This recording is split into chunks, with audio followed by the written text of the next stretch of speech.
Welcome to this week's edition of the Inside Pitch. I'm Kenny Ayers, joined here by Evan Smith and the new guy, Steve Gallo. Today we're going to be talking about the AL West. And guys, I think the biggest story in the American League West has to be the Oakland Athletics, who have just been off to a tremendous start. They don't really have a star player aside from their outfielder, Yoenis Cespedes, but they've just been getting clutch hitting from everybody. Yeah, I mean, look what Cespedes did against the Orioles. He's really, stepped it up, and it's been unfortunate that he was injured prior, but now, when he plays, they win a lot, that. It was against the Orioles that he had that game-tying home run in the ninth inning, his first day off the disabled list. But they got hits up and down the order. They got hits from Josh Donaldson, as you see here, as he ropes this double down the left field line. That tied the game. And then earlier in the game, Coco Crisp came through with a clutch hit. So they've really just been getting production from everybody, although I think it's safe to say that their weak point would be their starting pitching. Bartolo Colon, as you guys know, is kind of aging a little bit, and Tommy Milone's not really a proven veteran. And after that, Jared Parker, Brett Anderson have not been good at all. Right, but their bullpen's been pretty strong, and that's been their key spot right there. As long as they can do good things at the back of the bullpen, they got a chance in that division. Now, last night the Athletics beat the Angels in 19 innings. Angels actually had a 7-2 lead going in, and that's just been the story of the Angels' season, is they have not been able to put away games. They haven't been able to get that clutch hit like the Athletics have. Athletics, second highest batting average, or on-base percentage in the entire MLB. Angels, on the other hand, they are not coming through, and it's the big guys that aren't coming through either. Yeah, I mean, they paid all these big bucks for Hamilton, Pujols, last year. So, I mean, Mike Trout is supposed to be a solidified guy after last year. They just have not been stepping up. They've been hitting to a lot of ground balls, a lot of strikeouts. They're batting in like the mid-200s. But Pujols actually had 2 home runs last night, so that's a good sign to come. I think he'll break out of it. He is always, he's always has a reputation for doing good things. Steve, I think it's safe to say that Howie Kendrick has been one of the saviors for the Angels offense, as he was able to hit that walk-off home run the other night against the Rangers. He's hitting well, he's driving in runs, and that's what they need from him. Yeah, definitely. Him and Mark Trumbo has also been another player they're all big-name guys on that team. There's no small little guys that go under the radar on the team, but players like Kendrick and Trumbo have been picking up for the big guys like Pujols, Hamilton, and Trout. And their starting pitching also concerns. They lost Jared Weaver to an injury. He's out for 6 to 8 weeks, 12 weeks rather. And really no one's been stepping up. C.J. Wilson hasn't really been pitching all that well, and they need him to step up. So right now, Angels not where they want to be, but obviously with the bats they have the potential to get it done. Now, sort of a team that's flip-flopped is the Rangers, because they lost some guys over the offseason. As Napoli went over to Boston. He was a 30-home run guy for them. But they've also been getting production from guys that have stepped up and filled that role, like A.J. Pierzynski, who had a tremendous year last year, and he came over to Texas. He's continuing that this season, and they've got to be thrilled with Lance Berkman, who's hitting from both sides of the plate. He's able to line pitches into the gaps from both the right and left sides. He's hitting .319. He's got 15 RBIs so far in this young season, so that's a big plus for them.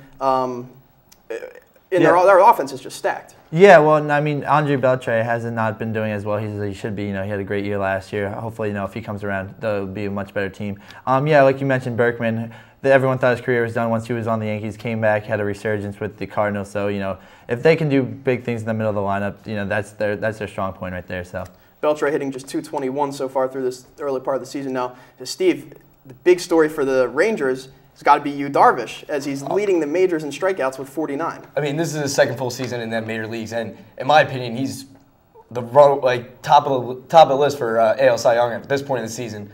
And if he keeps it up like this, there's going to be he's going to be up there with Verlander and the pitcher we're going to talk about the next team, Hernandez. There's not many people that actually can hit him right now. So yeah, check out this start he had against the Angels. They said that he cut down on the number of different pitches that he threw and is able to get more effective because of that. He threw 5 or 6 different pitches last year. As you can see from this start, he's getting guys strictly on the fastball and slider. Late in the game is when he breaks out that curveball, drops it in on guys, freezes them, absolutely freezes them. So he's really been sticking to fastball, slider, a little bit of changeup, and then late in the game, the curveball, and that's been great for him. There was one point last year, I think they said he threw 10 pitches in one game.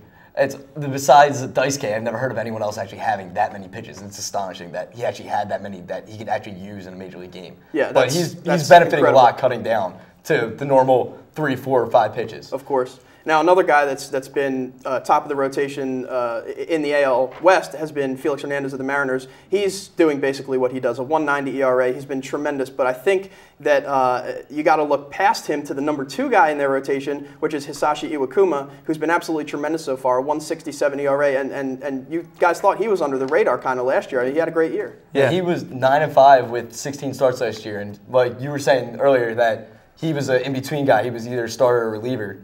Right, yeah, I mean, him and Felix Hernandez, the 1-2 punch. Hopefully they can do things that, if they're getting batters out, they're going to do big things, hopefully. So. Now, from an offensive standpoint, though, the Mariners, they got some guys with some good batting averages, but they're not getting the hits when they need to get the hits. I think the guy that really exemplifies that is Michael Morse. He's got 7 home runs. He's hitting home runs. He's just not doing it in clutch situations. He's only hitting .230, so he's got some home runs, but he's not getting that clutch hit, and that's sort of the story of their season, is they're sort of falling right now. And speaking of falling, Houston Astros, it's kind of embarrassing for the Houston Astros so far. They've got 248 strikeouts, 211 hits as a team. It's awful. Right, and we were talking about before, Chris Carter, he's supposed to be a good hitter.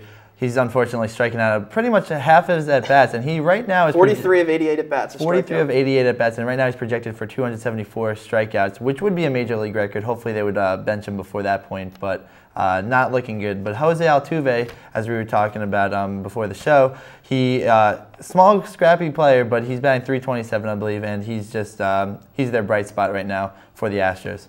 From the other side of the ball, things really aren't much better. Lucas Harrell has their best starters ERA at 4.08. Everyone else is way over that. They got some guys up in the 8-9 range, so they're not getting pitching, they're not getting hitting. They're projected, they were projected before the season started to lose 100 games. They're on pace now to lose more than 115 games, which is, that's sort of unprecedented, losing that many games. So it doesn't appear that Houston's really going to be ready for contention anytime soon. And with that, why don't we get to our predictions for the AL West this year, Steve? I'm gonna go on a limb. I'm gonna say the Texas Rangers still are gonna win the division. I like what the Angels have done. It's obviously stealing Hamilton away from the Rangers.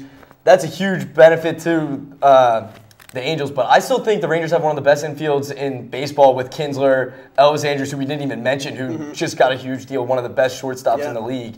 And then Beltre, and then Moreland at first, and Soto and Brzezinski at catcher. But Hugh Darvish, if he keeps it up and is a Cy Young candidate all year, that's a guaranteed win. And that's, how it is if you have a losing streak going, you have your best pitcher go out and get that win for you. That changes everything. So I'm going to go Rangers. I'm going to say the Angels turn it around, go second, A's third, Mariners fourth, and the Astros are fifth. I want to say that the Angels, I know on paper they're one of the best teams that, they were supposed to be one of the best teams last year. They didn't come through.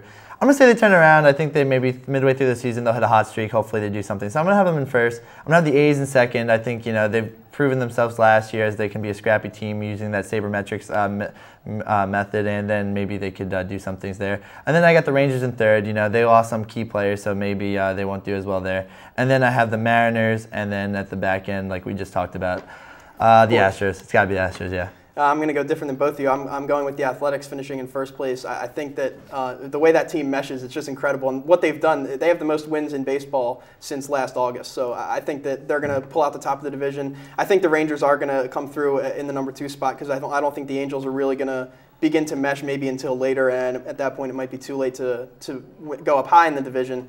I have the Mariners in fourth, and of course Houston in the cellar. Houston, I predict them as possibly having the worst record ever in an MLB season, so we'll see what happens. This is our final episode of the Inside Pitch, so thank you guys all for watching. One more time back to the studio. I'm Kenny Ayers alongside Steve Gallo and Evan Smith.